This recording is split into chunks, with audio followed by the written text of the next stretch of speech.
Darkcast Network. Come to the dark side of podcasts. We have cookies. Cookies? Me love cookies. Hi guys, I'm Courtney. And I'm Lisa. And we are the hosts of The Book of the Dead, a true crime podcast based out of New Jersey, where we tell you about the most obscure cases that you may have never heard of. So join us in the Book of the Dead library for another chapter of the Book of the Dead wherever you get your podcasts. Bye guys.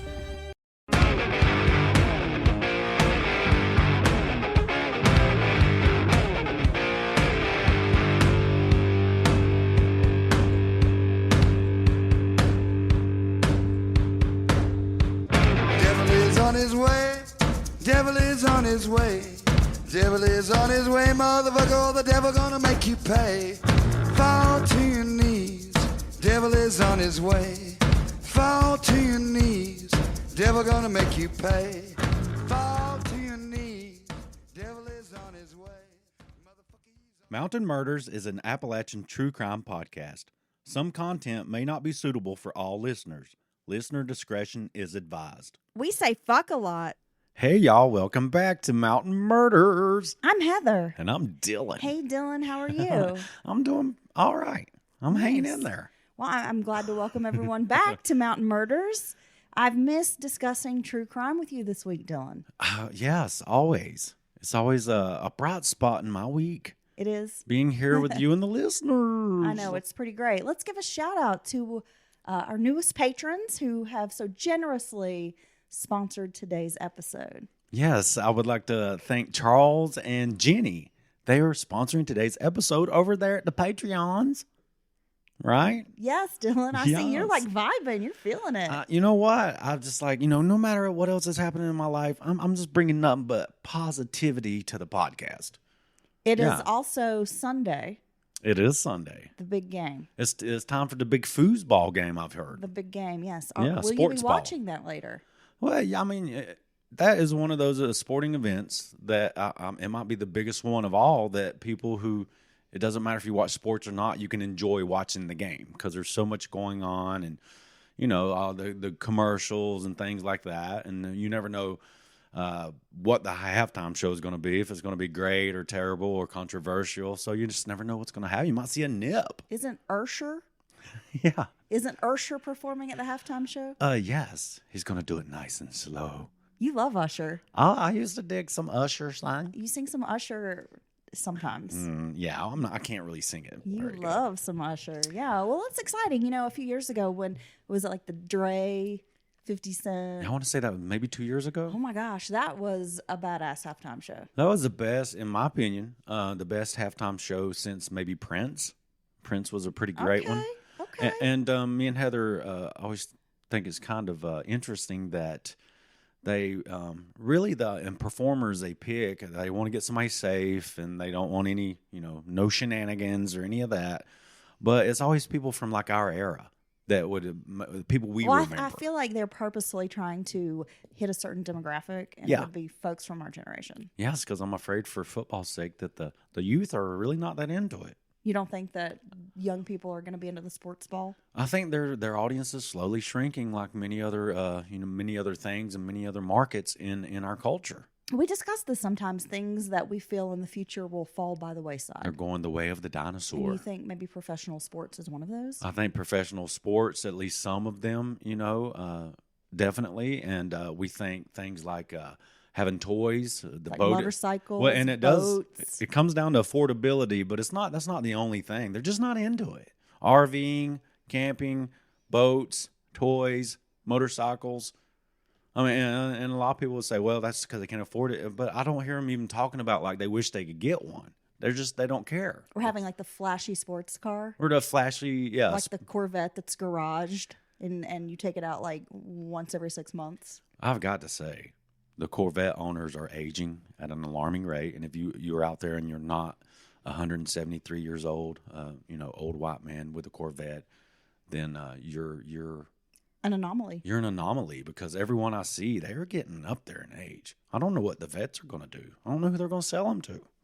I don't know. They got to drop the price.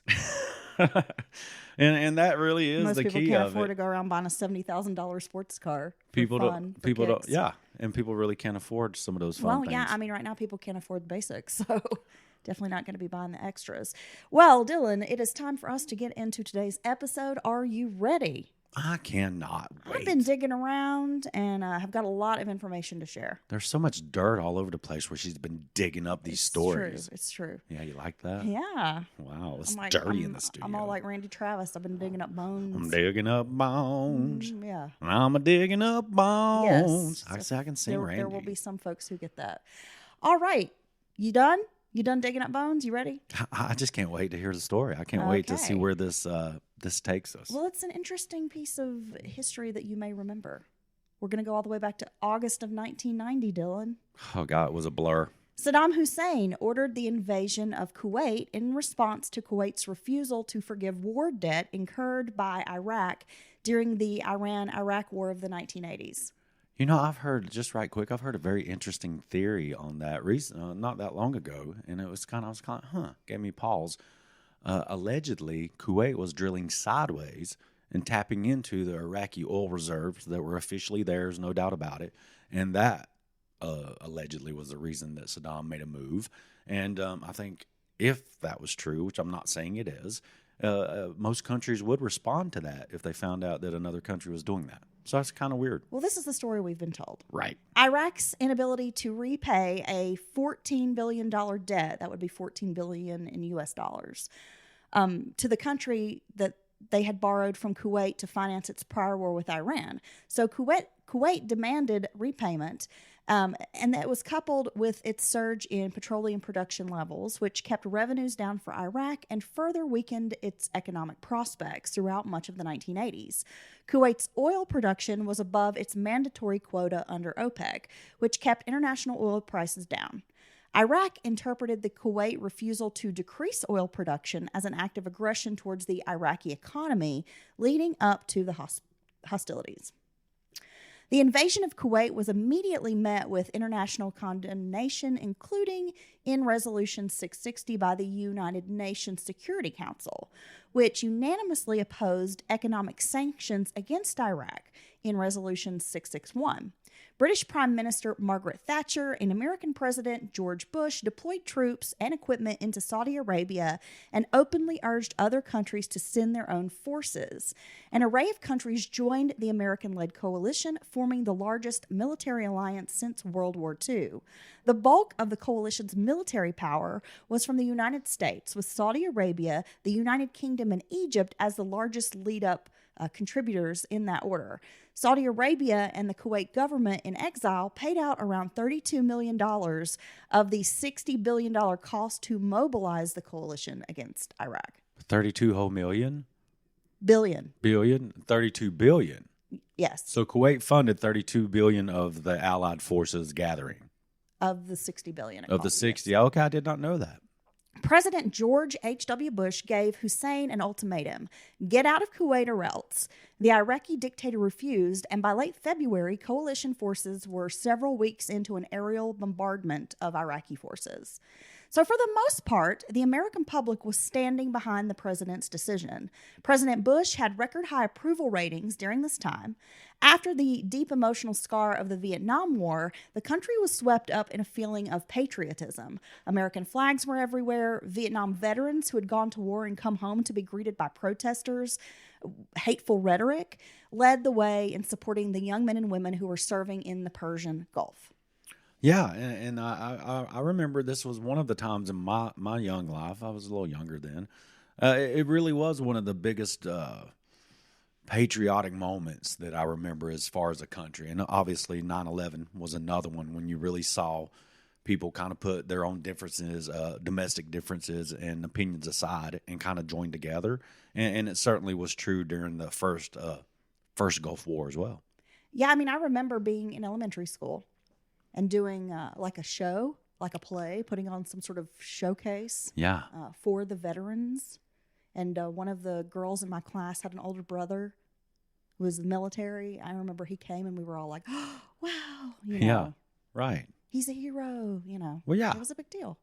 Maverick peace initiatives, anti-war demonstrations, and negative public opinion polls in many of the nations, ranging from Japan to Luxembourg, tested the unprecedented coalition put together by the Bush administration in the months of meticulous, detailed diplomatic maneuvering.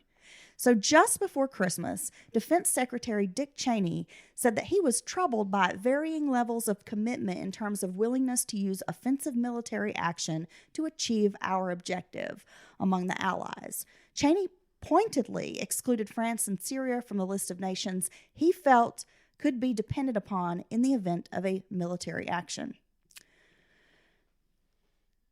So not everyone was supportive of going to war in the Middle East. So not everyone was totally stoked about the war, yeah. That's how it goes. Bob Sheldon was a rebel, to say the least.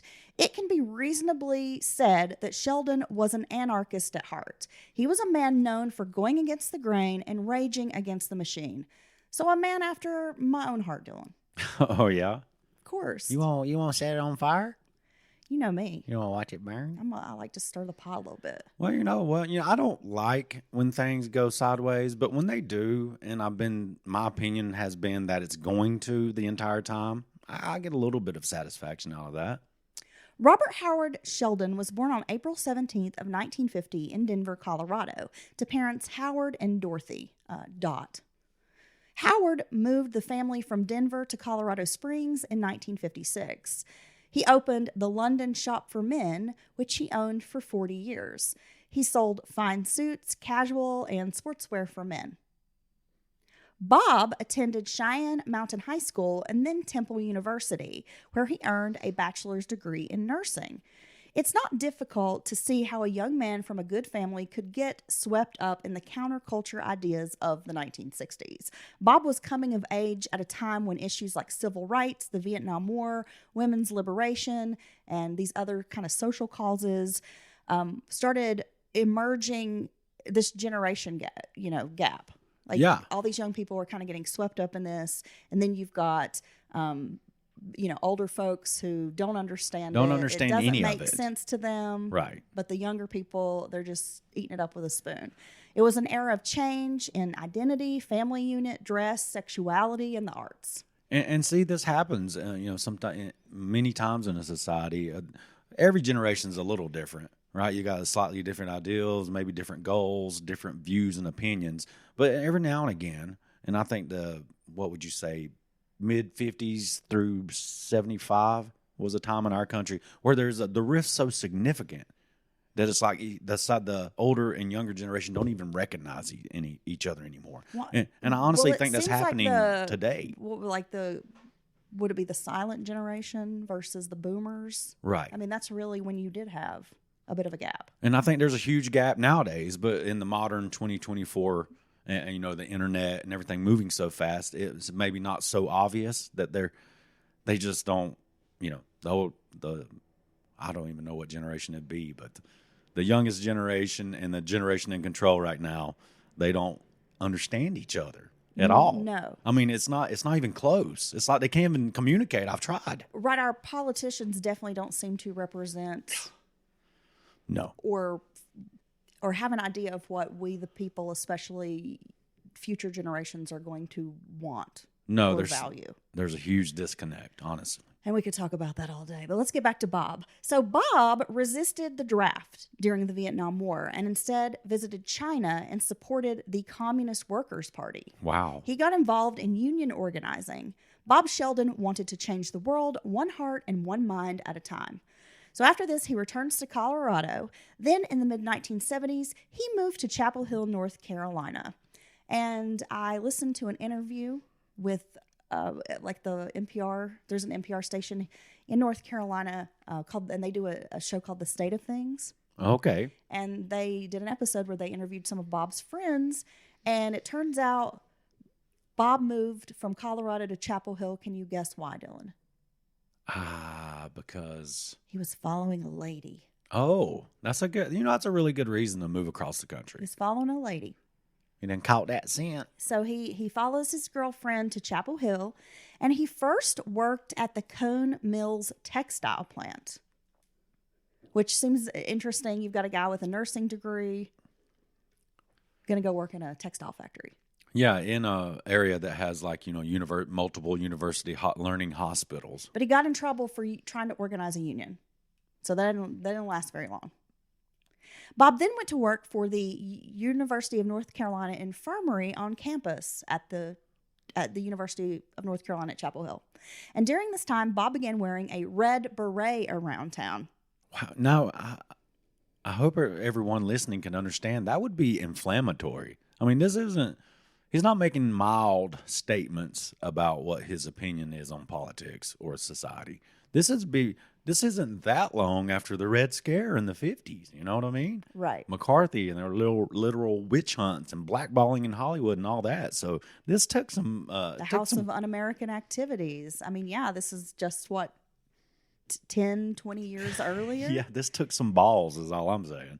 Bob worked with the Youth Brigade of the Revolutionary Communist Party. So this organization was founded in 1970 and initially called Attica Bridge. It was a group for left-wing activists on campus after the Students for Democratic Society split in 1969. The Attica prison uprising inspired the name in 1971. But by 1974, its name had changed once again to this Youth Brigade of Revolutionary Communist Party. And their ultimate objective was to help create, quote, a world of for real communism, a world where a few rich nations don't oppress and dominate the globe, where whites don't lord over non-whites, where men don't dominate over women, and where one class of people doesn't exploit the rest. See, and this is what always gets me about. I mean, it sounds good on paper. It sounds great on paper. But what happens is there's always somebody at the top or some party or group of people at the top of said communist pyramid, if you will, that wants to gobble up. And it's no different than runaway capitalism or predatory capitalism or any of that. They want to have all the things, no rules for them. And then they want everyone else to sacrifice in various ways. So if you what you just read, if I could live in that nation and it was real and it was to the letter of what you said, it sounds good. I mean, it sounds fair, but that's not how it works out usually. No, it's a long way to the top if you want to rock and roll, Dylan. It usually works out with millions of people dead in some form or fashion. Yeah, so radical groups are not uncommon on college campuses. College students are particularly vulnerable to recruitment. College gives students an opportunity to become free thinkers, challenge the norms, and align their worldviews with other people who think similarly. It is not only left-wing radical groups that have gained support from college students. White supremacists, members of the far right, and other extremist figures have made a point of staging provocations on college campuses across the country. And in doing so, they thrust institutions into political discord and, in some cases, violence. What can college leaders do? Most officials say it's not their role to block speech, but keeping their campuses free from violence and hatred is a paramount concern, even today in 2024. I was going to say they do a lot of speech blocking nowadays, so they must have forgot these ideals that they used to live by. That's not necessarily true. Okay. I mean, do you have some examples? Because I know there have been a lot of various political groups that maybe students protest, but they're still allowed to go to the campus and hold a forum or make a speech. Yeah, but sometimes they just cancel it. They stop it. They cancel the speech or they cancel the person who, people don't agree with. I mean, I don't have any particular examples, because so maybe I I'm know lying. there are a lot of these, I guess, right-wing speakers on college campuses as well. Right. As left-wing groups. So I'm going to disagree with you a little bit on that, Dylan. Well, what would I know about college? Yeah. Bob Sheldon began selling books from a table at political events. Just little small, had a little table set up. He would go to rallies and started selling books. I should also mention that Bob Sheldon has an FBI file 2 inches thick. Oh. Yet Bob was something of an enigma himself. He was considered a streetwise intellectual who drove a motorcycle and liked dancing to reggae music. Bob had been a jock in high school, lettering in wrestling, track, and football. Even among the dissenters, Bob was a dissenter. So Bob, he could be in a room full of people who think they're being revolutionary and outspoken on all this stuff, and he stands out in that group. Yes. While he embraced nonviolence, he refused to embrace it if you lived in a dangerous country like Guatemala or South Africa. You might have no choice but to be violent, he felt. He was considered a gentle, soft-spoken man with a keen sense of humor, no matter how serious the conversation might be. Bob always managed to make people laugh. So by 1981, Bob Sheldon had opened Internationalist Books. He opened it as a small reading room above a bar on Henderson Street near the University of North Carolina campus at Chapel Hill. Sheldon aimed at providing alternative information during the anti-apartheid movement in the 1980s and a place to share Marxist literature. When the bookstore was open, Sheldon described the store's mission as follows, quote, "We are dedicated to the position that we have no country. We do not support mindless patriotic pleas for, quote, national unity, nor are we interested in keeping America number one.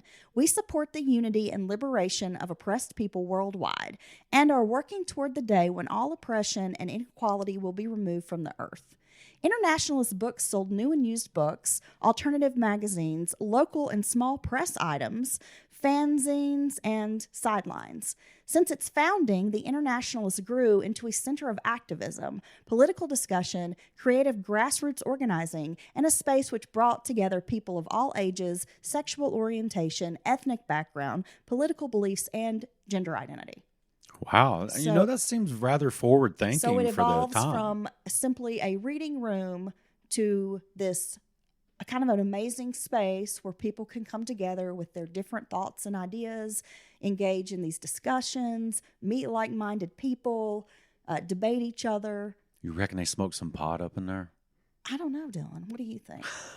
I bet you could smell it from half a mile away. And they're like, "No, man, one more thing, man. No, man." By the way, I'm apologizing if I sound a little out of it. It's because I am. Yeah, she's been. You ever had a squish cat or something get hit on the road and it drags over by the house and lays around for 7 or 8 weeks and finally it's okay? Well, Heather's like a squish cat right I'm recovering not only from that weird back thing I had last week, but I slipped in the shower and I thought I broke my hip. I don't think it's broken though. I had an X-ray, but You're dragging around. I'm not in the best of spirits right now, I'll say. So if I sound a little out of it, I blame the medications. But you insisted that the show must go on. Right. Okay, so in time, the bookstore became so popular that Bob Sheldon moved to a larger location on Rosemary Street. Most days, Bob could be found there, and he was usually discussing politics with patrons. Sheldon told the Chapel Hill Herald, quote, "We're not afraid of taking stands. It's not like somebody walks in and they're going to get a lecture on political themes, but we take a stand and encourage people to take positions on progressive issues. More people went into the bookstore to talk than to buy books." So this seems like kind of an interesting place. Like even if maybe it's not your cup of tea and you don't want to read Marxist literature, it would still be kind of engaging, right? To pop by and just see what's going on. Well, yeah, because it was unique. I'm sure every place you go is not going to be like this. So even if you're not down for it, I'm sure many people came by just to see it for themselves, Bob Sheldon was able to expand his 600 book titles when he first opened the store to over 4,300. One of the best-selling books was an alternative to joining the Peace Corps for people who wanted to help in developing countries. Although most patrons of the bookstore were college students, professors, and activists from the area, about a quarter of the business came from out of town. Chapel Hill Town Council member Joyce Brown said, quote, "It's a selection of books that you don't find anywhere." She was a fan of the environmental magazines Sheldon kept in stock at the store. Patrons often described the Internationalist as not only a bookstore, but a mini community center. Though the income from the book and music sales would never line Bob Sheldon's pockets, he said, quote, "There are enough people who believe in progressive issues to keep the store open." So this is like he's doing this out of love. Well, he's anti-capitalist. He's not doing honestly. this to make money. He's doing this out of his passion and love for these topics and like expanding people's points of view, right? Yeah, it seems like he has true passion and a love for creating this unique space where people can have an opportunity, whether people agree with him or not, have an opportunity to safely and in an intelligent way have these very big conversations. And Fred said he the bookstore didn't support him. I mean, he had to work other jobs like as a nurse and that kind of thing to keep the bills paid. So again, this is really kind of like a passion project for Bob. He was not for profit. That's not his main goal with this space. Always outspoken, Bob Sheldon became the focus of anger when he staunchly opposed the war in the Persian Gulf. Bob didn't feel he was doing enough simply by speaking with patrons in the bookstore. He began organizing protests and lectured at teach-ins against the military buildup.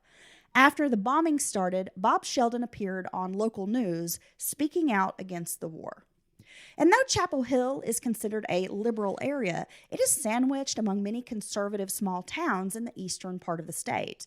There were definitely people who did not agree with Bob Sheldon and certainly did not like his stance on the war. Sheldon sat down with WRAL News out of Raleigh for an interview about his anti-war stance. He said, quote, "I never felt a little bit guilty because I felt my country was totally wrong in what it was doing." Despite his deep passion for politics, Bob wasn't strident. In his last years, Bob traded in his support for the Communist Party to the Green Party and voted occasionally for a political person that he might see as like a liberal Democrat.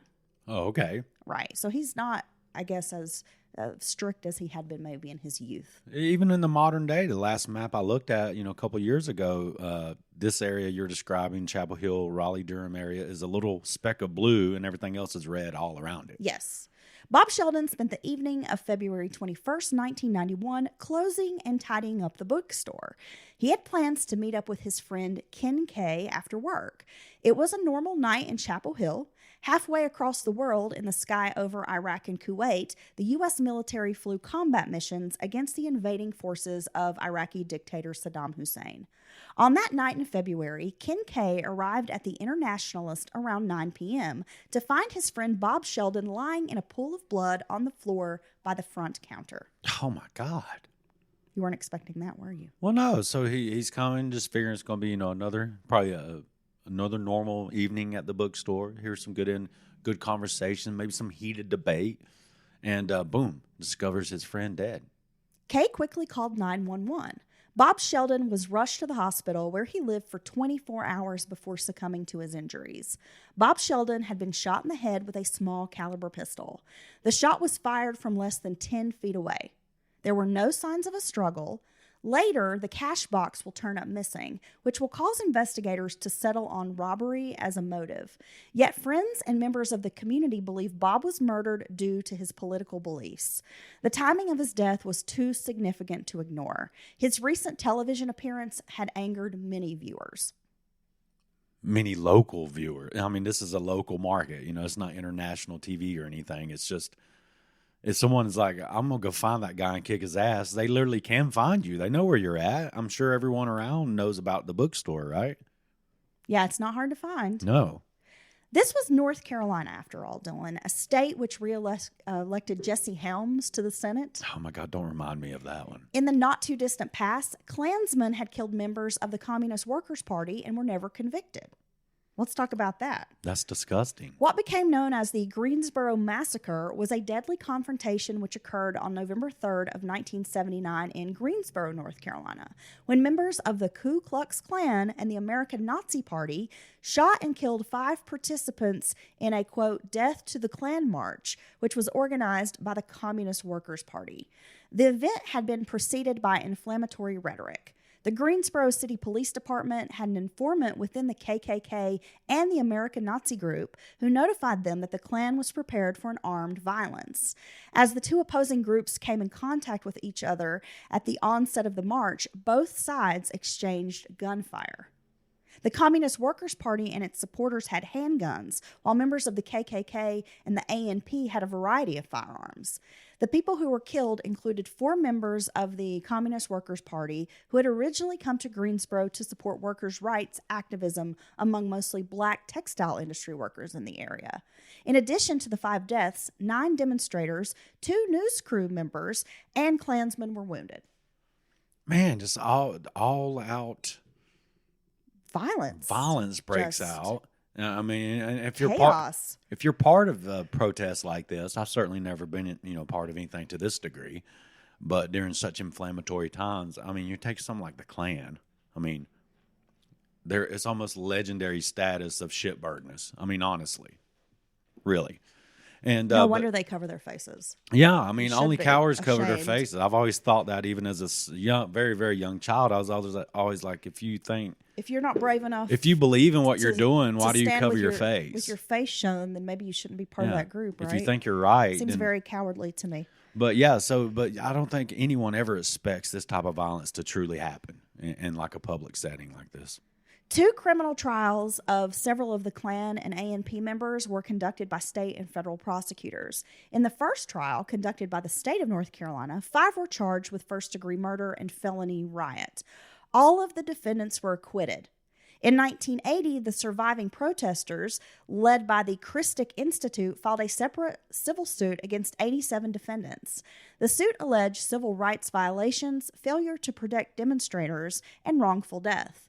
8 defendants were found liable for the wrongful death of one protester who was not a member of the Communist Workers' Party. A third federal criminal civil rights trial in 1984 was held against 9 defendants. Again, all of the defendants were acquitted by a jury that accepted their claims of self-defense, despite reports of vivid newsreel films to the contrary. Both juries in 1980 and 1984 were all white, by the way. And sympathetic to the defendants. I mean, I think it's obvious, right? So we can think, oh, well, this was the 90s, things were different, but you have to see that just 10, even 6 years before, you have Klansmen and Nazis that are being found not guilty of shooting and killing people. When there's literally very good proof, that evidence that they did indeed do that or led up to it. After Bob's death, a friend said, quote, "Bob stood in harm's way. He knew that. He'd been threatened before, and he didn't move. This was the first bullet fired in the ground war." Yet others were confused how an assassin might take out Bob Sheldon when West Rosemary Street was so busy, even at night. Armed robberies were rare in Chapel Hill at that time, and murder was even more so. If someone was looking for a quick cash on Rosemary Street, there were certainly better places to rob. Well, I think I would assume that most people in the area know that this is not some super profitable, thriving business. You know what I'm saying? I mean, you can usually tell that when you go by or in and out of a place just by foot traffic, or if there's any improvements, you know, does it look like they're making money and growing bigger? I mean, it's not hard to recognize. Yeah, it sounds like this was kind of a bustling area. It's very close to campus. There's a lot of foot traffic, and you have many other businesses. So you think someone could mistake this as an easy mark that's going to get them some good money in their pocket? I mean, maybe, but if I were going to rob a business, a bookstore is probably not what I would go for. I'm just saying. No, they're real low on the list, I would think. I mean, yeah. Bob was savvy, and friends knew he'd never fight over money. He would know how to handle the situation and easily give the cash to someone robbing him. And they were like, you know, if this was a robbery, Bob would have willingly handed over the cash box and cooperated. Like, he's not someone who's going to fight. He's not going to want to hang on to that money. And if someone's super cooperative, which is what they always tell you to do in a situation like this, no matter what business or where you're at, 9 times out of 10, I would think that the person robbing them doesn't want to kill them. You know what I'm saying? They just want to get the quick, easy money, fast, in and out, and then they've only committed robbery, not murder. So you would like to think, as long as there's not a struggle, and they're just like, hey, man, chill, man.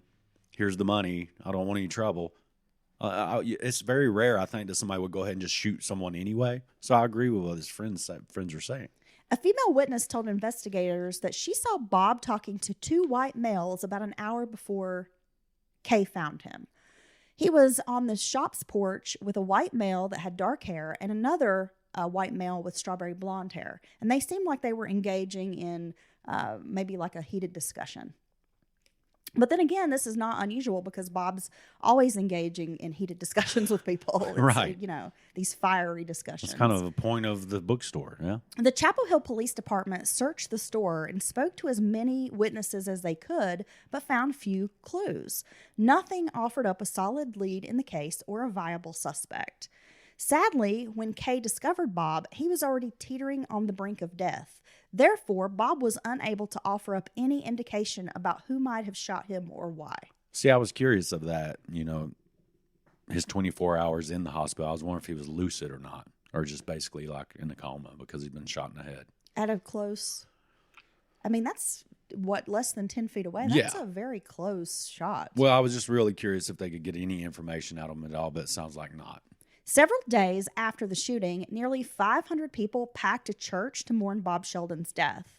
Friends shared memories of Bob. One woman told about how Bob offered her money at a dance after her wallet had been stolen. She didn't know Bob at the time. He was a stranger, but his act of kindness moved her as he told her, "I know you'll do the same for someone else." Well, that's nice of him. Bob's former partner, Marilyn, who he had lived with for a number of years, recounted a story. She said a week after they'd separated, Bob's cat Max died. And when Bob had taken the animal to the vet and learned he was dying, but was not in pain, Bob put the cat in a box and stayed with the cat until it passed. Bob told people he didn't believe anyone should die alone. Oh. Even the cat. He was a good old cat daddy. A fellow bookseller told the crowd of mourners, quote, "Somebody just decided this was a commie peacenik we couldn't afford to have around." Despite the Chapel Hill Police's investigation or that of the State Bureau of Investigation, no leads really ever turned up. Bob Sheldon's death reverberated from the Triangle as word spread that the counterculture lost a hero in the South. The Village Voice published a piece on Bob's death. Sonic Youth sang about Bob in their song Chapel Hill with lyrics, "Back in the days when battles raged and we thought it was nothing, a bookstore man meets the CIA, and we know." Sonic Youth had those lyrics in one of their songs? Yes. I did not know that. Yeah, they have a song, Chapel Hill. Oh. Yeah, Chapel Hill used to be known for its indie music scene. Okay. It was there was a big music scene there. Yeah, Not I think so much anymore, but no, I think it still has, tries to thrive. I actually have a personal connection to the Chapel Hill music scene. My uncle is one of the poster guys, and they're kind of locally famous, if you will. And he goes the poster guys. Yeah, and he goes around and puts out flyers and stuff for upcoming events and bands and such. That's pretty cool. Yeah. Yeah, it had a pretty good indie rock music scene in Chapel Hill for a long time. So, of course, Sonic Youth is kind of a different band, and they were pretty popular back in the day. So, even have Bob in their song. The Indigo Girls also wrote about Bob in their song Jonas and Ezekiel. It has been said when writer Amiri Baraka visited UNC Chapel Hill as a speaker, the Internationalist Bookstore was the only place he wanted to visit in town. Oh, wow. He wanted to go check out Bob's bookstore. Bob Sheldon learned how to take a stand in life. He lived his revolution, not just talking the talk, but actually walking the walk. And sometimes democracy is uncomfortable. Kafka said, quote, "Every revolution evaporates, leaving behind only the slime of a new bureaucracy." Ooh, I like that saying. Bob Sheldon's murder has become a cold case. Yet his legacy is an active resistance in the face of state abuse of power. For many activists, the Internationalist was the first exposure to radical ideas. The Internationalist sold hundreds of copies of Howard Zinn's The People's History of the United States and filled an auditorium for Leslie Feinberg's reading from Transgender Woman. Countless writers, artists, and activists found their audience and customers on the shelves of the little bookstore. After Sheldon's death, his father Howard turned over the keys to the shop, and volunteers raised $10,000 to transition the store into a nonprofit collective. And it stayed open, Dylan, up until 2016 when it finally closed its doors. Wow. It was run by they had a board, and it was kind of a volunteer-run store. Okay. So it had a good run in Chapel Hill. Well, and I think Bob would approve of that. And it sounds like if someone was trying to silence Bob, that they did nothing but make him a martyr and amplify his message and voice. So if someone did kill him, of course, no matter what or why, it's a senseless violence, and it's a shame that Bob died and was murdered. But it didn't work if someone was trying to silence him, because it seems that it only amplified what he stood for. Well, I was looking at this case and thinking about even today, we have people who are trying to change the world, who maybe take some ideas and they want to protest, they want to march, they want to make a point, and just how heated it can get. Yeah. I mean, we saw it during the Black Lives Matter marches. All over the country. We've seen it pro-life marches. I mean, people are so split on social issues and political ideologies that they can become incredibly violent. And just to think that someone would seek you out because they did not agree with your opinion and murder you is a very scary thing, especially when we live in a country where we have free speech and it's protected under the First Amendment. It's very scary. And then think about... Because I'm a big I'm a big believer in free speech. I think it's a cornerstone of anything that's ever been good about this country. And I think it's under assault. And I'm scared because, I mean, it might seem cliche or tired, but I may not agree with what you say, but I will die for your right to say it. Because that is you have to have that mindset when it comes to something like free speech. You cannot let the powers that be or anyone silence someone, even if you hate that person or just truly, truly disagree very strongly with what they say or their opinion, because it never stops there. When it's happening to someone you don't like or agree with, you think, oh, this is okay. That person's wrong. They shouldn't be allowed to say that. But next thing you know, they're going to be doing it to either you or someone you do agree with. So you cannot allow that to start in any form or fashion. Yeah, it's a slippery slope because where does it end? It never ends. They keep moving. They keep using that against you. The more we try to, censor people's thoughts and speech, yes, I feel like the more radical people get, the more extreme they get. And it's just never a good idea because someone could immediately come in and take away your right. To your opinion. I mean, I'm just all for free speech, even like you said, if I don't agree with you. The Klan, I think they're pieces of shit, right? But if they want to march down the street, who am I to stop them? But then if I want to organize a march to, get our message out that's a counter message to their march, I have that right as well. Yes. But you certainly shouldn't be meeting up and fight. And that's where it comes into, local. And a lot of times these happens in smaller areas. Chapel Hill is not exactly a small area, but you'll have these little towns around America or whatever. And it's almost like the authorities aren't prepared for what's about to happen. I think that was evident maybe in Charlottesville, Virginia. Oh, yeah. That was just a damn shit show, and then people died. But they shouldn't have to be standing between two groups of people that are going to fight over opinions, basically, because that's a hard spot for them to be in. But sometimes you just got to handle it maybe with a little more thought, or maybe, hey, yeah, they get to have their little parade, but they're going to be over here when these people are going to be, we're not going to let them get in each other's face because you're just asking for trouble. Yeah, logistically, I think you're right in that law enforcement could be a little more creative, do more to separate the groups when it's such a heated topic. Right. And like I said, I mean, I think, there are certain groups out there that I think you're a piece of shit. But who am I to say you're not allowed to have a rally? You're not allowed to march. You're not allowed to say what you want to say. No, you counter a group like this. You don't do it with violence, in my opinion. Now, if someone acts on you in a violent fashion, I would personally react in a violent fashion back, if you will. If they come at you, it's like fire with fire. Some people are pacifists, and it sounds like Bob was maybe a little more, ready to go. No, I think Bob was a pacifist. Yeah, but he also seemed like he was also, some people are like, oh, violence is never the answer no matter what. And it sounded like Bob had a bit more of an opinion of, well, if they're being violent to you over and over, then sometimes you have no choice but to protect yourself or, react with violence. But, I lost my point. We're talking about reacting with violence.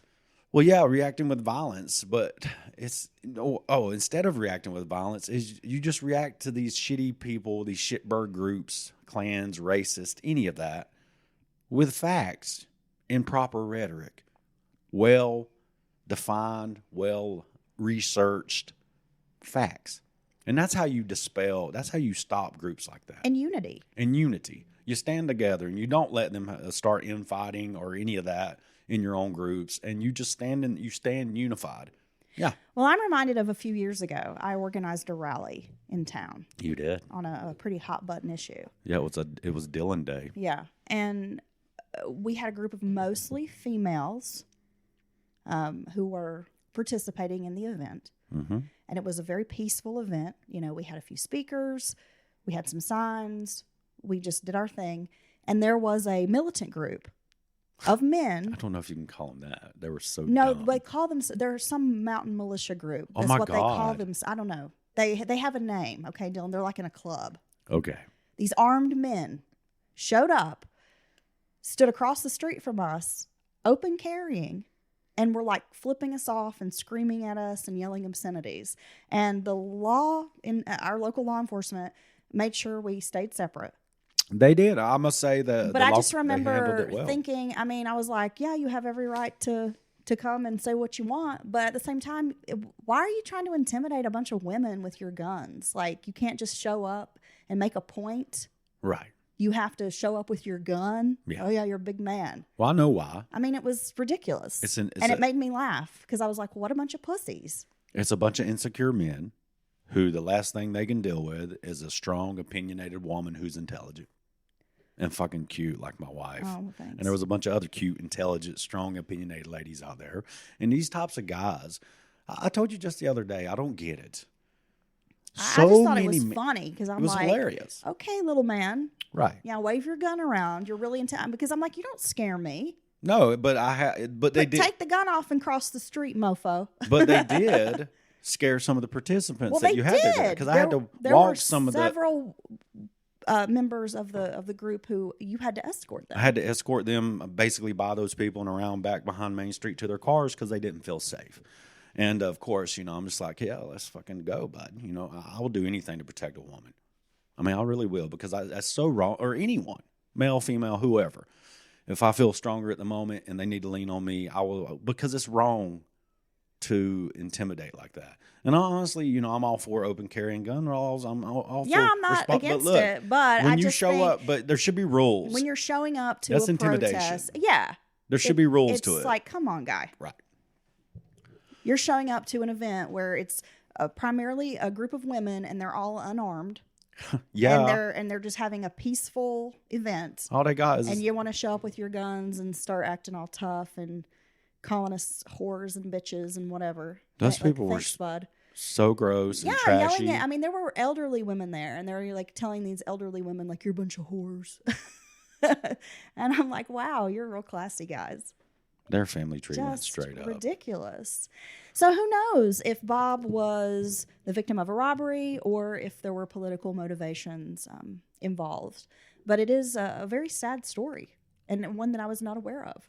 I'm not aware of that either. So and it was a different case for me. I certainly would be interested in trying to discuss this with my uncle and my mother, who are there in Chapel Hill together now. My uncle's been around there for years, and I'm sure if he wasn't there when this happened, he certainly is aware of this event having happened. Your uncle is a man in the know. My mom and uncle are ex-hippie revolutionaries, and I think that's where I get my my fight in my gut from. Your willingness to put it all on the line for what you believe in. Viva la Dylan. Viva la Dylan. Viva la Delano. That's right. Okay. You should probably stop. No, the Discord fam knows me as Delano because that was literally the name given to me by a Spanish teacher one time. Delano. Yeah, and I was mad. And I think people, if you've a long time listener, you may have heard this before. I was mad because I just knew I was going to be Roberto because my first name's Robert. I'm like, bud, I'm a Roberto. That's like one of the cool names, And then boom, we get these two, basically exchange students or something to that degree. And guess what? It's a little Hispanic kid named Roberto. So I wasn't getting Roberto now. And she just goes, oh, well, this is going to be Delano. And I'm just like, look, lady, I'm pretty sure truly is no Delanos down there in any of these countries or any Hispanic country in the world. Because that's not a real name. That's not real what you're doing to me. I think anything can be a real name, Dylan. I mean, Gwyneth Paltrow has a daughter named Apple. I mean, Jason Lee has a son named Inspector Pilot. So look, I heard something just the other day about that. I certainly never look at celebrity anything because I think it's ridiculous. And that's another thing that we think is going the way of the dinosaurs is award shows. I don't think the youth actually care at all. And it's getting harder and harder, which is why I stopped watching long ago, watching rather rich, entitled people slap each other on the back while I'm sitting over here eating my ramen because I've been trying to work all week. Okay. But anywho, Hey, some ramen sounds good right now. Some veggies in it, some kimchi. see, now I don't even know what I'm talking about. That does sound good. I want to go eat it. We're talking about award shows. Yeah, award You're shows. just rambling. I'm rambling. Ramble on. Okay. You'd think that the doctors had given you some steroids and muscle relaxers. I am. This is me sober, and I think I should. I've been thinking about for some months now. Maybe I should be medicated. I tried that, more than once in my life. The various cocktails of certain things, and I just almost would rather deal with my movement on the manic scale up and down, and for the most part be fairly normal and have little spells than to medicate myself every day. So that's just how I try to work it personally. Okay. Well, I'm just medicated because I fell. Well, I know. Oh, I know. Yeah. So, as you guys probably remember last week, I had a pinched nerve or something in my back. Spent Monday evening in the emergency room, like 6 hours to get really no help. I mean, they were like, here, take some steroids, have a muscle relaxer, have an appointment with a specialist. I think even the doctor got my point, though. I said, so she's like, I said, she needs an MRI. We need to look at this. I'm no doctor, but we need the soft tissue, nerves, discs. She's worried about her back. She's, getting numbness down her leg. We don't really do MRIs out of the emergency room. I said, but it's like 2 doors that way because I've had one here before. She said, no, we're going to have to send her to the specialist. And then I said, so then the specialist is going to schedule her an MRI at his office? Well, no. I said, at the hospital where the MRI is 2 doors from us. So you guys could literally take 30 minutes and get my wife an image right now and let her maybe get on a path to feeling better. No, that's not how it works. After spending 6 hours in the emergency room Monday night, Tuesday morning, I slip in the shower because I was already kind of like overcompensating. And we have a shower of death. We have the shower of death. We have one of those old-timey porcelain tubs. It's like it's been And polished by hand. Thick porcelain, like just the side of the tub It's solid. is solid. I bust it. I don't know how I didn't die. So ever since Tuesday, I have been in agony. I cannot stand. I cannot put weight on my left leg. It is a mess. Muscle spasms. It's awful. Went back to urgent care. Got an x-ray. They don't think anything is broken at this point. But I can barely walk. And I feel like a big baby. But I've not been down and out like this in a minute. It's not good. I just can't with the medical system anymore. No. It's ridiculous. I mean, people were like, oh, well, this and that about healthcare, but They don't do anything. I'm like, how do people ever get any relief? I feel like no one's really listening to me. You get brushed aside.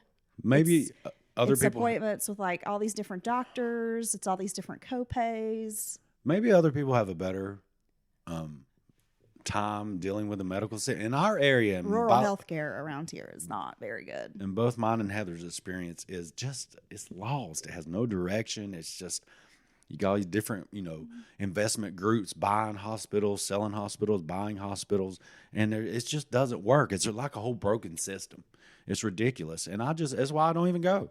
I have to hurt for 6 months or something, unless it's now as bad as Heather was hurting. Obviously, I'd be straight down there because she's in the type of pain that makes your eyes bulge out of your head and makes you pale, and she never complains about pain. So I knew she's in bad shape.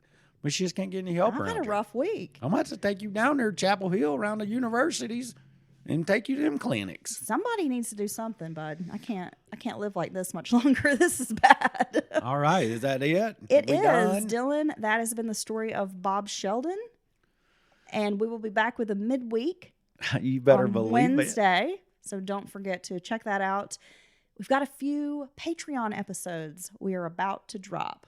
So I if you've can't ever thought about becoming a Patreon member, a subscriber, a supporter of the show, patreon.com/Mountain Runners Podcast for a low, low price, you will access so much bonus content, ad-free episodes, And access to our Discord all the family. things. Which, may not be your typical true crime. It's a little loosey-goosey, but we're just friends. We're family in that thread. So you can talk about anything you want and all that. It's so much fun getting to know people. So we do have some Patreon episodes coming up. I can't About wait to drop those. Again, all the extra content. Looking for stuff. You're running out of podcasts. Darkcast Network is a great place to find indie podcasts. Yeah, I almost forgot to mention the Darkcast Network sent us a little swag for our true crime mobile that's about to hit the road. So we really appreciate that from them. Yeah, we got some great stickers from CJ over at Beyond the Rainbow. And some dope-ass T-shirts. Some really cool Darkcast Network T-shirts. Yeah, I'm excited about those. Yeah, and I got to say thanks once again to Charles and Jenny for sponsoring today's episode, and we can't wait to see you guys in the midweek. Yay! I'm going. Bye, Dylan. Bye.